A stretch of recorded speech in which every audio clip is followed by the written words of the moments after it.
Don't sweat what you're doing for your career because it's going to change. You're not going to be doing the same thing for the rest of your life. So don't worry about it. You're going to grow and evolve personally. Why wouldn't you professionally as well? So focus on what's important. What's important is who you are. And how is that defined? Start within, not without.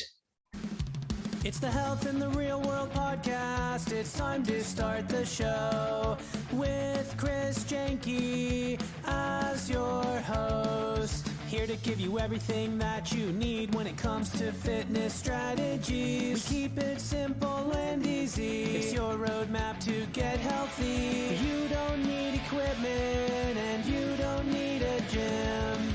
Just the right strategies to get you fit and trim. The Health in the Real World podcast is sponsored by... You ever notice that life just seems to go by so fast, and before you know it, a new calendar year starts? We don't even seem to be any closer to our goals. And even worse, it seems like every time we focus on one goal, others slip through our fingers. This is a journal I made that is extremely simple to use, creating a game worth winning. It's a paper journal that you write in, old school style, yes, just like the 20th century, creating a game worth winning, a journal to design and implement your goals with money, health, organization, and time management, available at Amazon. Hello and welcome to Health in the Real World. I'm Chris Janke and I'm joined today with Laura Barker. Laura coaches mid-level adults who are seeking meaningful work aligned with their values, along with the young adult children. Laura, welcome. Thanks for joining me. Thank you. I'm excited to be here. Me too. Dive into your story a little bit. I know you spent more than 20 years working in HR and just recently transitioned to coaching. Talk about kind of what led to where you are now. Yeah. So as you said, Chris, I have spent 20 years in HR, more than 20. And I've worked in all sorts of industries, big, small, in terms of size and scope as well, local versus international. And in the end, the reassuring part is people are people are people. Doesn't matter where you go in the world or the people you're talking to when it's one-on-one.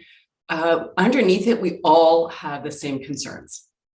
I can say that now based on my background. So I did HR for a long time, and I reached a point around the time I turned 40 where I started saying, is this it? And what I mean by that is there's always more I could have learned about HR. There's always things changing, new legislation, all that sort of stuff. But I felt like I was being called to do something else. I didn't know what it was though. So I tried to figure it out on my own, and I ended up doing project management for a few years, but that wasn't it. I had taken the aspect of HR I liked, thinking that would be my new career, and that was not it. So it took a long time. I came around to realizing that what I love is people. That's why I was attracted to HR. And what I really loved was working one-on-one. There's a sense of satisfaction that comes from that I can't get on the one-to-many level. And that's how I came into coaching. And I chose career coaching in particular because of my HR background and the recognition that when it comes to ourselves and who we are as a society, what we do so largely defines who we are. And I believe those are the fundamental questions of coaching. Who am I and what do I want? That's what it comes down to. Yeah, and that you're sort of helping people find work and aligning with their values. So I would imagine first step in that is pulling out of them, like, well, what are the values? What do I value here? How do you go about starting that conversation? Yes, and that's exactly it. Because what happens is people want to jump ahead to what should I be doing? What's my next step? But you have to start with the basics, which is my values. And to be clear, values are different from ethics and morals. Ethics belong to your profession. For example, as a coach, I am obligated not to speak about what we talk about privately in a session. That's ethics. Morals are things we would have learned in church growing up or through religious institutions. And they may or may not align with who we are. But our values are deeply personal and unique to us. And so the way you start to draw that out is by asking people stories about themselves. A simple way to do it is tell me a point where you really felt all of yourself. You were excited. It was a great moment, a peak experience. Tell me about that. And as you start to draw that out, you start to pull out values from people. And oftentimes, because we don't have insight, we can't always see ourselves internally as well as an external person can. It's faster to pull out those values and start to identify them. And then once that's done, you can move towards, what do I do? Right. Kind of becoming aware of who the person is at a foundational level. Yeah. Versus just like the cherry on top, which is my occupation. Because correct. Yes. Even with HR, right? Like two people, you said you enjoy people. Yeah. So that's how you got to that cherry on top of, this is what I do. I'm in HR, when you work. And then somebody else might come at it from a completely different perspective. Like, I'm very good at organizational tasks. So therefore now that person's at HR. The two of you approach, or the two of you got to that end result for two very different reasons.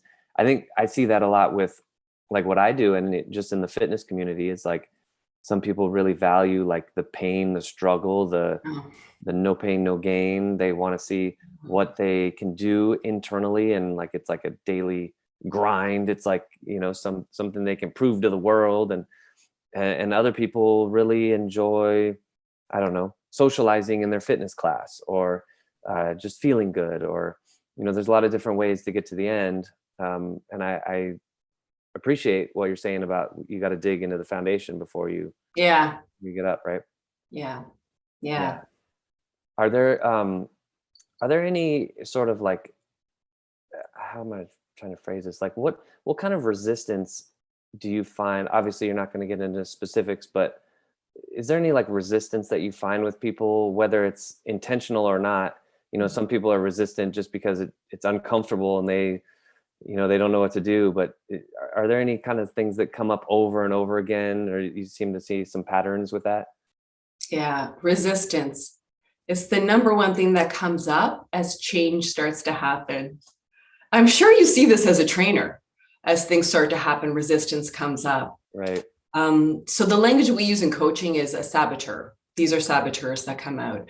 And without even me defining it for you, you know exactly what I mean. Yeah. When they come out with physical fitness, they come out with things that are emotional, they come out with things that are professional, personal, all of it, because we're all the same, right? Like, you squeeze an orange at work, you get orange juice. You squeeze an orange at home, you get orange juice. So you get that resistance. Yeah, you get that resistance everywhere. So the question is, how do you respond to it when that resistance comes up? The first thing is, I find not everyone realizes when that resistance pops up. It is so within them, that voice, they don't even hear it, because it's like that running dialogue they have in their head. They don't hear or see the resistance. So it starts with recognizing it. It's that simple. Just recognize what that resistance is, or that it's even there. So that's how I usually start. When these things come up, first of all, I give people a heads up. As change happens, resistance is going to come up. Your saboteurs are going to come out, because in the end, what the saboteurs want, they don't want resolution. They just want to be right. And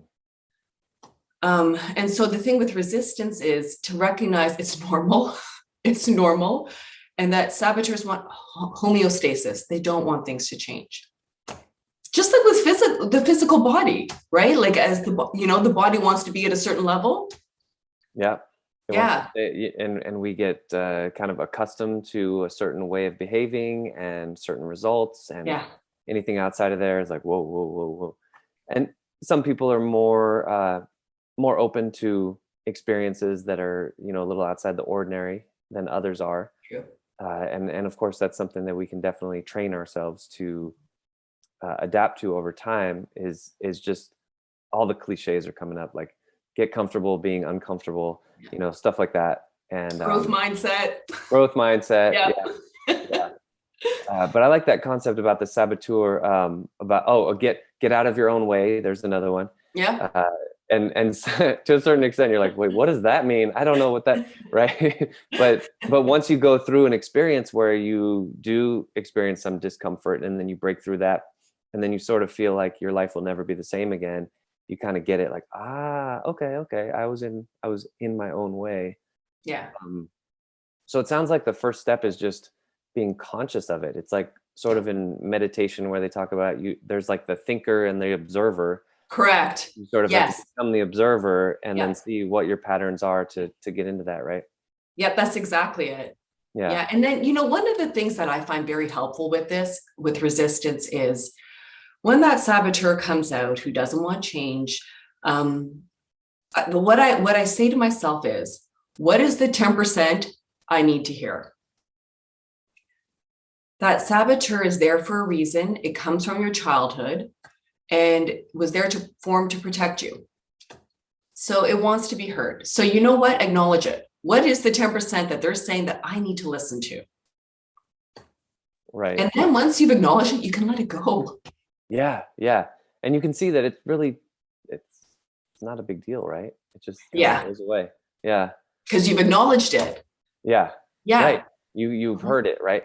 It's funny when one thing I say, I don't want to get political on the show, but one thing I say to both sides who, I have friends who are very open and just like kind of independent.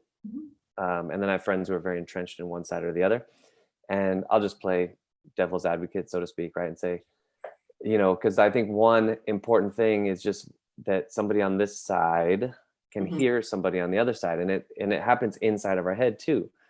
And that's a good example of what you said. Like, just acknowledge like that, the saboteur might be the kid who was crying, when you were 8 years old and you got punched on the playground and you came home and your dad was busy and he couldn't give you any attention and you felt like garbage and you cried in your room, something like that. And like, okay, I acknowledge it. And then it just kind of disappears. It's like, all right, It doesn't have that same power over you. Right. I'm not 8 years old anymore. I can kind of move on. It's cool. Like, I don't have to repress this, but I don't have to give it any attention either. Yeah. So that's one simple technique to release resistance. Nice. So now for you personally, when you were transitioning from HR, I'm guessing you worked as an employee at a company. Yeah. And now you're out on your own, career coach, self-employed, starting your own business. What were your saboteurs? What came up for you? Well, the biggest one is, I would say it's a totally different mindset working for a company versus being self-employed. The discipline is easy. That's not hard for me. I've done that project management job I was working from home. So I know how to manage my time. That's not the issue. The biggest thing was that mindset around selling myself. Right. That I think was the hardest part for me. Is how do I become self-employed, an entrepreneur, and present myself authentically? Yes. And sell without sounding like the stereotypical used car salesman. Yes. Or, like, I'll give you 50% off. I'm not letting you leave without a sale, right? Yeah. And all those other tactics. Yeah. Being authentic. Do you have sort of like a personal handbook, or even if it's just in your head, like, how did you solve that issue? How do you be authentic and still do the sales? Yeah. I think what I came back to is going back to my own values and thinking, what is it? What feels right to me? And that is the summation of not just what I studied with coaching while I was working this full-time job through the pandemic, but it was integrating a lot of different reading material, podcasts, etc., into my own body of knowledge. And in fact, that took a long time. I reread another book just this week called Playing Big by Tara Moore. And sometimes I have to reread a book a year or a year and a half later to be able to absorb it again, because I see it in a different way. So to present myself authentically, what that meant was being able to pull information that I would have loved to have had and share it with others. I'm the daughter of a teacher. I'm surrounded by teachers in my family. Both my in-laws are teachers. I love teaching. And so, one of the things I thought of is how can I teach this in a way that is engaging without being preachy? Teachy, not preachy. Oh, you are full of phrases, eh? Little taglines. I can really relate to that too. My dad taught at a community college. My mom taught preschool. My brother teaches high school.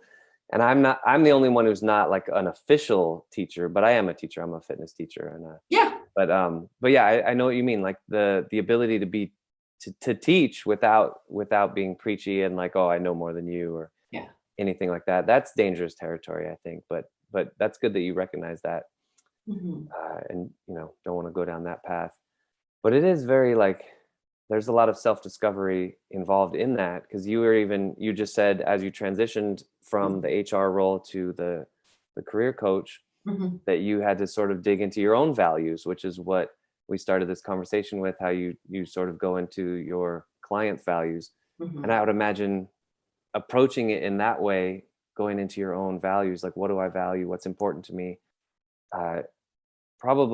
you're probably much happier now than if you were to just gone straight for, okay, what career do I want to do? Oh, totally. I feel so grounded in what I'm doing because I know deep inside of me, this is what I'm meant to do. Yes. Yeah. This is opening up some insights into my own behavior too, and why I chose to do this podcast. For me, I really value connection. Yeah. Like anytime there's disharmony, like somebody is holding a grudge against somebody else, even if it has nothing to do with me, it kind of tugs at me a little bit. Like I don't like to see it. And I really believe that if we all learned, authentic communication, and we all just sat down and had conversations like this, and nobody's right, nobody's wrong, we can both learn from each other. I think that's really the key to a lot of that communication. I agree. And something that makes me think about what you're doing with training and talking to so many different people is that you yourself are integrating all this in your own training, the information and sources and new thoughts that you get from other people by doing these podcasts. It's incredible. Yeah. The amount of information, it's like, I always used to really like going on YouTube and just typing in like motivational speech, which is the reason why coming up, I'm going to ask you a question about your motivational speech. But it's amazing. I found that after I listen to one of those motivational speeches, if I ask myself, okay, Chris, now what's your motivational speech? I can come up with one. And it's like I'm speaking to myself, or like the observer's speaking to the thinker, or vice versa.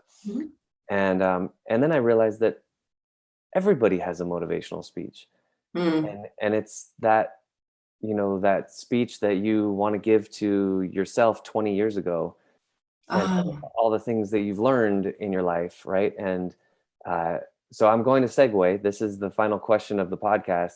You are in front of, let's say, like a graduating class at a university or at a corporation, and you're the keynote speaker. You're giving a motivational speech on how you think they can get the most out of their lives. What's a 1 to 2 minute speech that you would give based on your own experience? Go whatever direction you want. That is such a coaching question you just put in there.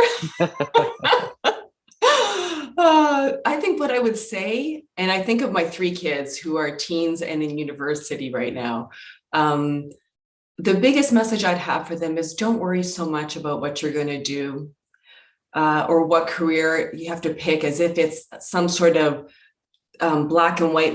It's not a black and white line. Like it's something that will evolve in time. Don't sweat it. The more important thing is to focus on who you are. Who do you want to become? I would say if I were listening to the speech the way you presented that, Chris, if I were hearing myself 20 years ago, I wish someone had said to me, don't sweat what you're doing for your career, because it's going to change.